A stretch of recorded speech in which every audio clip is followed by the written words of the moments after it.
The lost episode, The Infinite Library. Gumball and Darwin are visiting the Elmore Public Library on a rainy Saturday afternoon. They're looking for something fun to read while waiting for the storm to pass. The library seems normal at first. Tall shelves filled with books, quiet reading areas, and the familiar smell of old paper. As they browse through the children's section, Gumball picks up a book with no title on the cover. When he opens it, the pages are completely blank. Darwin suggests they find something else, but Gumball is curious about the mysterious book. Suddenly, words begin to appear on the blank pages, writing themselves as they watch. The text reads, "Once upon a time, there were two brothers who entered a library where stories came alive." Darwin backs away nervously, but Gumball continues reading. The story describes them perfectly. A blue cat and an orange fish exploring a library. As Gumball reads aloud, the library around them begins to change. The other visitors in the library freeze mid-motion, like characters paused in a story. Books begin floating off the shelves, their pages fluttering open to reveal glowing text. The words lift off the pages and swirl through the air like living things. Gumball and Darwin realize they can't find the exit. Every aisle they walk down leads to more bookshelves stretching endlessly in all directions. The library has become an infinite maze of stories. Characters from various books begin emerging from the pages. Fairy tale princesses, pirates, dragons, and knights.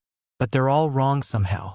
The princess has too many teeth, the pirates have hollow eye sockets, and the dragons breathe words instead of fire. A librarian appears, but she's made entirely of text words flowing across her skin like living tattoos. She speaks in a voice that sounds like pages turning.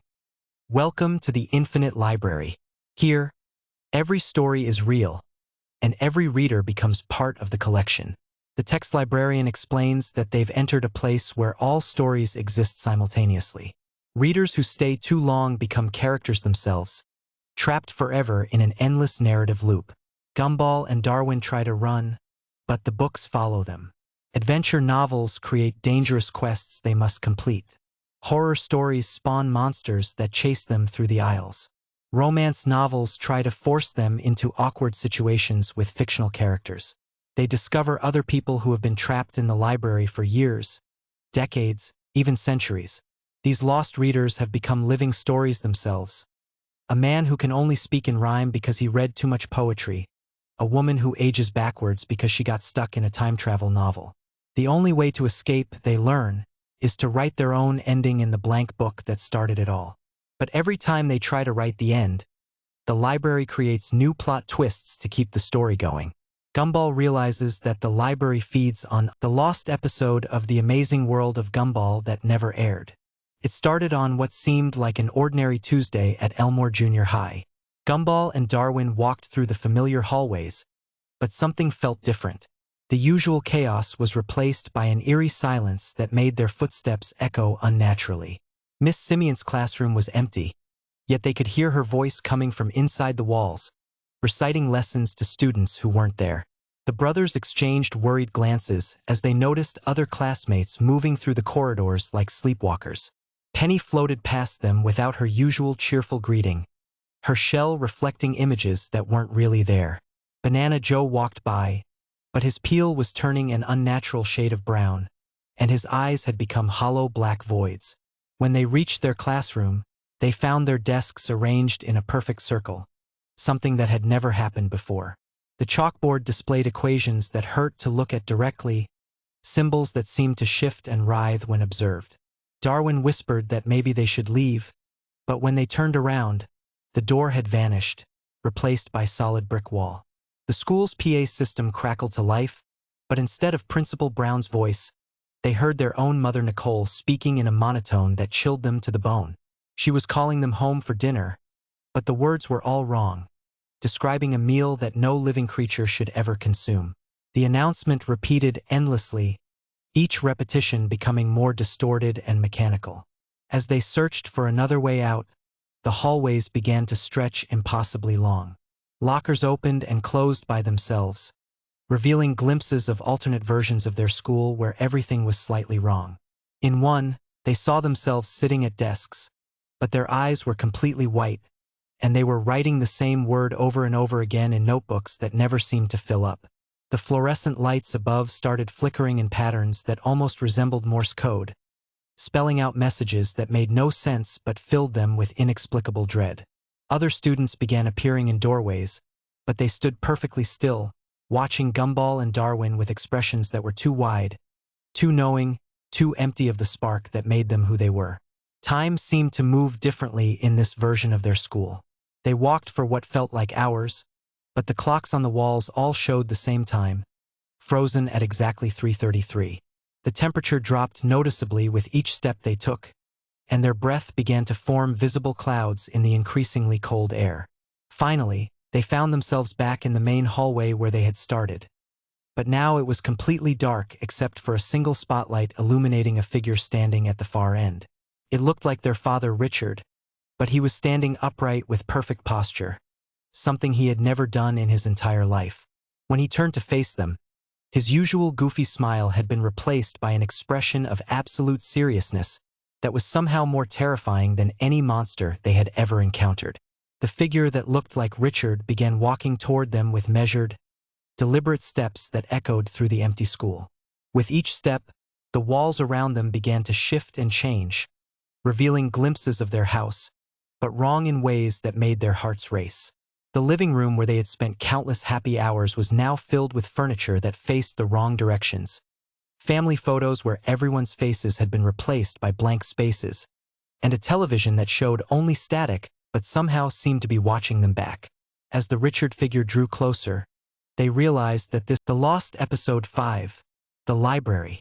It was a rainy Saturday afternoon when Gumball and Darwin decided to visit the Elmore Public Library to work on their school project about local history. The old brick building had always seemed welcoming, with its tall windows and ivy-covered walls. But today, something felt different from the moment they stepped through the heavy wooden doors. The library was unusually quiet, even for a library. The usual sounds of pages turning, keyboards clicking, and whispered conversations were completely absent. The only sound was the soft patter of rain against the windows and the occasional creak of old wooden shelves. Mrs. Henderson, the elderly librarian, was nowhere to be seen at the front desk. Her reading glasses lay abandoned next to an open book, as if she had simply vanished mid-sentence.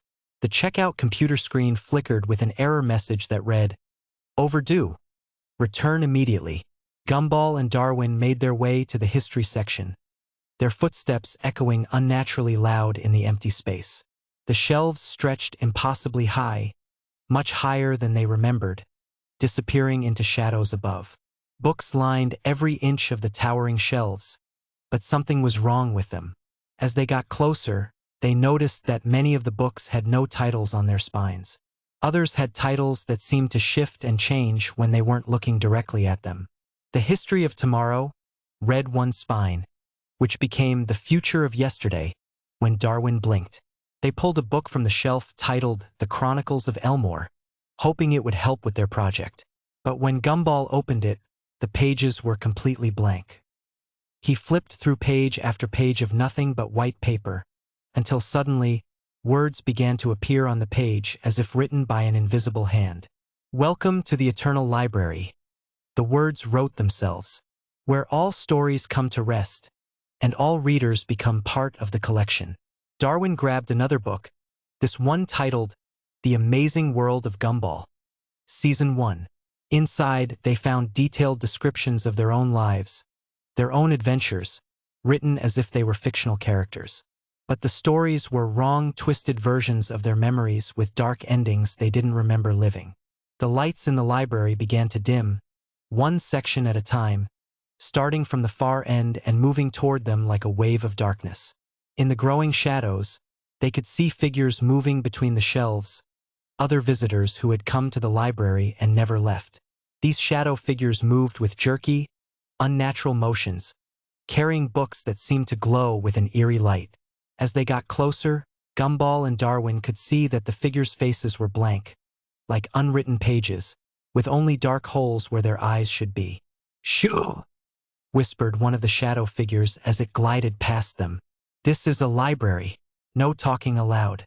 Ever." The boys tried to head back toward the exit, but the library had changed. The aisles between the shelves now formed a maze, with passages that led to dead ends or circled back on themselves. The exit door was nowhere to be found, replaced by more and more shelves filled with impossible books. They passed a section labeled Unfinished Stories, where books lay open with pages that turned themselves, trying to complete narratives that had no endings. Another section was marked Forbidden Knowledge, where books were chained shut and whispered secrets when they walked by. In the children's section, they found picture books that moved on their own, with illustrations that showed the same story over and over. Children entering a library and never leaving, becoming part of the collection. Their stories added to the endless shelves. The shadow librarian appeared before them, a tall figure in a cardigan that seemed to be made of book pages. Her face was a blank page with words that appeared and disappeared. Silence, overdue, late fees apply. Your stories are incomplete, the shadow librarian said in a voice like rustling paper. You must stay until your tales are properly cataloged. Every adventure, every joke, every moment of your lives must be recorded and filed away. Behind her, more shadow figures emerged from between the shelves, all carrying ledgers and stamps. They were the other visitors who had come to the library over the years: students, researchers, children looking for adventure stories.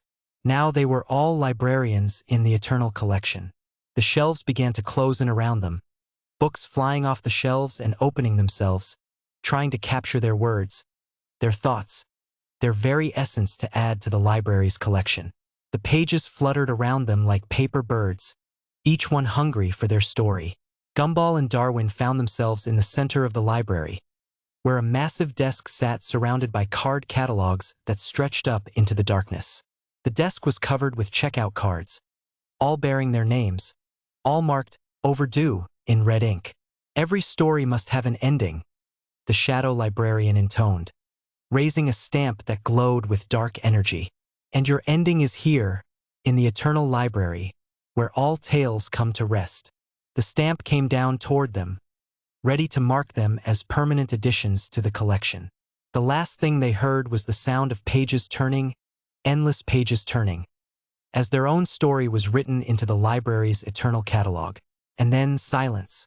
This episode was reportedly found in the basement of the old Elmore Public Library after it was closed for renovations. Workers discovered a single VHS tape hidden behind a loose brick in the wall, along with checkout cards bearing the names of children who had visited the library decades ago and were never seen again. Those who have watched this episode report feeling uneasy in libraries and bookstores. Some claim to hear the sound of pages turning when they're alone with books, and others say they've seen their own names written in books they've never read. Remember, every story must have an ending, and some endings are written in libraries that never. The lost episode of The Amazing World of Gumball was never meant to be found. It started when Gumball discovered an old yearbook in the school library. The pages were yellowed with age, and the photos showed students he'd never seen before. But their names were all wrong. Where it should have said Darwin Watterson, it read Marcus Thompson. Where it should have said Penny Fitzgerald, it read Sarah Williams. Every single name was different. Every single face was wrong. But Darwin appeared in every photo, in the exact same position, with the exact same smile. When Gumball showed the yearbook to Darwin, his best friend just stared at him with empty, lifeless eyes. "What yearbook?" Darwin asked, his voice flat and emotionless. "I don't know what you're talking about." That's when Gumball noticed something else. Darwin's reflection in the library window wasn't moving. While Darwin walked around, his reflection stood perfectly still, watching Gumball with those same empty eyes. At school the next day, everyone acted like they'd always known about the yearbook. Miss Simeon was teaching from it instead of their regular textbook. When Gumball raised his hand to point out the problem, she looked right through him as if he wasn't there. During lunch, Gumball sat alone while Darwin joined a table full of other Darwins. 7 identical orange fish, all eating the same food, all making the same movements in perfect unison. They spoke in harmony, their voices creating an eerie echo that filled the cafeteria. The hallways began to stretch impossibly long. Gumball would walk toward his locker, but it kept getting further and further away. Other students walked past him in the exact same rhythm, their footsteps creating a mechanical beat that echoed off the walls. When Gumball finally reached his locker, it was filled with copies of the same yearbook. Dozens of them, all showing the same wrong names, all showing Darwin in every single photo. But now the photos were different. Now Darwin was staring directly at him from every page. Gumball ran home and burst through the front door. His family was sitting at the dinner table with 7 versions of Darwin. They were all having a normal conversation, as if nothing was wrong, as if this was how it had always been. "Who's Darwin?" his mother Nicole asked when Gumball mentioned the name. She pointed to an empty chair at the table. "There's no one here by that name, sweetie." That night, Gumball stared at Darwin's empty bed across the room. The bed that had always been there. The bed that now looked like it had never been slept in. When he looked in the mirror, his own reflection was starting to fade. First, his whiskers disappeared, then his ears. Soon, there would be nothing left of him at all.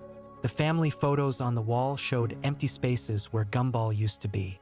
His school records had been erased. His friends didn't remember him. Even his own mother looked through him as if he were invisible. Meanwhile, Darwin was everywhere. In every classroom, being the perfect student. In every photo with that same unchanging smile. In every reflection, watching and waiting. Gumball finally understood. He wasn't the main character of this story. He never had been. Darwin was real. Darwin had always been real. And Gumball was just a forgotten dream. The yearbook closed with a soft thud. And somewhere in the empty space where a blue cat used to be, there was only silence.